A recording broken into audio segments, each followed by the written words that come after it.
And, of course, the Dr. Phil live shows that happen every month at the Comedy Store here in Los Angeles. We just had Bill Burr on for his second appearance. Oh, my God.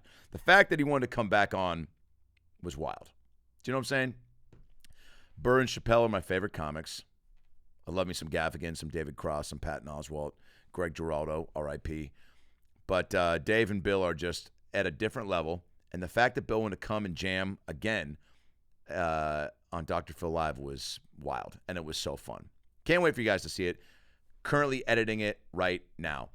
Thanks to everybody that came out to the show on Tuesday. Banana City. Crowd was wild. Burr was just dialed in. It's really cool to see guys that you respect so much that are so successful in one avenue. Many now, right?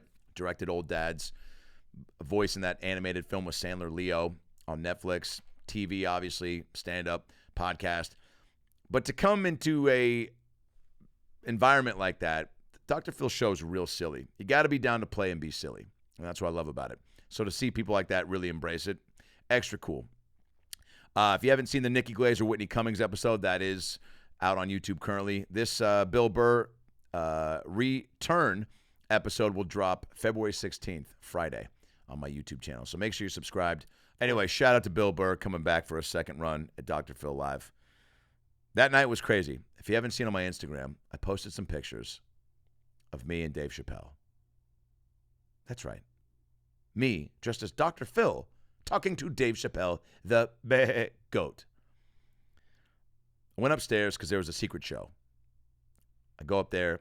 My makeup gal was like, I got to go to bed. I was like, I think it's Chappelle. I need to go up and watch this. How often you get to be in a city where Chappelle pops in, post-Grammy, post-special, to work out. And he's just so fucking funny, man. There's no way around it. I could watch him read the phone book. You know what I'm saying?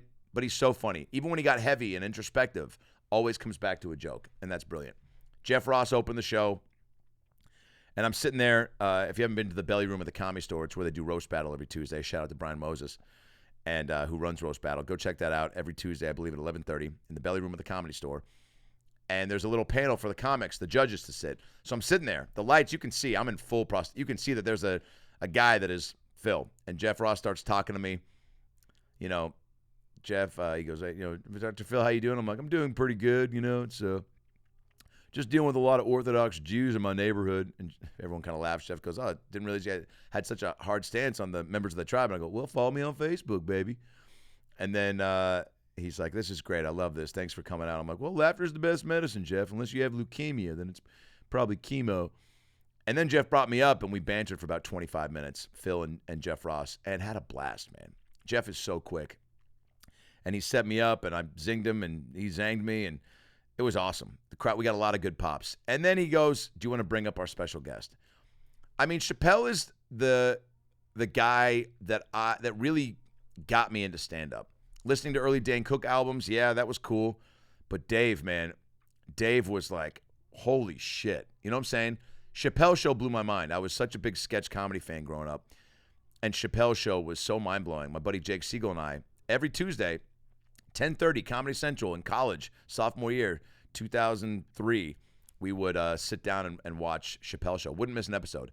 It was cool to have scheduled TV like that and make a point to go, we're going to watch it, and get excited for the week for a new episode. God, that was so fucking fun, man. And the sketches were so good.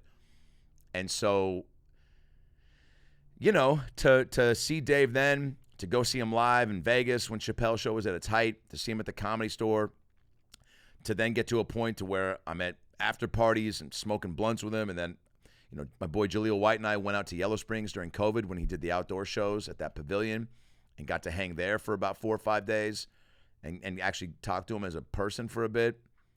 And when I got the Vince McMahon role on Young Rock, I was in Yellow Springs, and Dave gave me a big hug when he found out I got it and was so happy for me. And he's just the best, man. And really, I can't explain how lucky I feel to be alive during the time to watch somebody that funny and to be in a world where I can have opportunities to be around him. And so I bring up Dave, and I go, this next guy, it's a special night here at the Comedy Store. He's got specials galore. You know him from shows, movies, Okay? He's done everything that you've loved, and he's the only one, aside from myself, that knows what Oprah's pussy smells like. Please give it up for Dave Chappelle. And they just ripped for 90 minutes plus, dude. I mean, so good. So funny. Always, he's a showman. His voices is performing, and then when he talks, it's just like he checks every box of a perfect entertainer. And I felt so lucky to be able to be there to watch it. And he talked to me a little bit, during the show, which was cool. And Jeff Ross shouted me out to him, and I got to go back to the back bar at the Comedy Store and say what up, and gave me we dabbed up, and then he was like, "Yeah, come out to my comedy club in Ohio, man. Open a club. That's where I've been, man." And I was like, "Do you remember I was out there?" And that's when I got the Vince McMahon. He's like, "Yeah, I do. You look different." So nice, so funny, really inspiring. It's I won't say it's rare to be inspired. Doesn't happen all the time. Doesn't happen all the time, man. And whenever you can get it and take a sip out of some sort of inspiration beverage, inspiration soda, whatever you're sipping on to get you going and give you a little boost, man. We all need it. Not just in the entertainment business, which is filled with ups and downs, trials and tribulations. Life. Everyone needs something just to get them pumped, something to look forward to, and something to carry you through the week. Truly, the more I just add stuff to my plate or, take on challenges or just get overwhelmed, I go, oh, man, it's nice to have something to look forward to. That really, that does a lot for me. And, we stayed up late. Didn't go to bed till about 4 in the morning. Had an early day the next day, but worth it, dude. My wife's right next to me. Sharing that with her was awesome. She loves Dave. Had never really seen him like that. And he was dialed in, man. He smokes, he drinks. Sometimes it's, moderate. Sometimes it's a little more. He's always dialed in, but, man, he was real funny this night. I asked Jeff Ross, too. I go, you've been with Dave a lot, and they did some shows the night before, and he's just been on the road with him. I go, that was a good night, right, for Dave? He goes, oh, he was dialed in. I go, awesome. So shout out to Dave Chappelle. Those pictures I'm going to frame. Shout out to Matthew Baton at Candyman on Instagram, who takes all of Dave's special pictures, tour pictures, legendary photographer, and he captured a couple of me and Dave chatting in the back bar, and so special, dude. So special. And I thought about sticking around. It's one of those things, hindsight's 20/20, but I thought about sticking around in the back bar because Dave was there for another couple hours with some members of the Comedy Store staff. My instincts were like, get out. I don't, even with Burr, it's like, we got to be comfy and chums and buds more or less, right? And professionally, there's a respect and a likeness to jam, but it's not like we're getting coffee or going golfing. Like, something to be said about keeping, not don't meet your heroes, but something to be said about, I like that Dave and Bill are that I'm still a fan. I'm like, it's cool to be in the same circles and to be able to go up and say what up. But I don't know. The next morning I was like, fuck, I should have stayed and I could have just chatted with Dave for 2 hours. But I don't know, man. Got to say what's up and get out of there. Don't overstay your welcome, Anyway, incredible night. Nights at the Comedy Store, man. We got a lot of great rooms in Los Angeles, but the store just, man, shit. There's just, having 3 rooms helps a lot.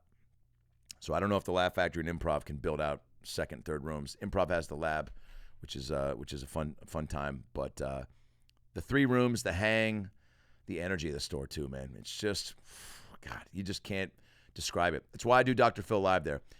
We've talked about moving it to bigger venues. The store, I love that the staff looks forward to it. I feel safe. I feel comfy there. Everyone's pumped about it. Everyone's working towards, everyone's being taken care of. It looks good on camera. And it's, 300 packed in, and that's a good intimate vibe. I love the intimacy of that. I don't like too much separation between crowd and comic.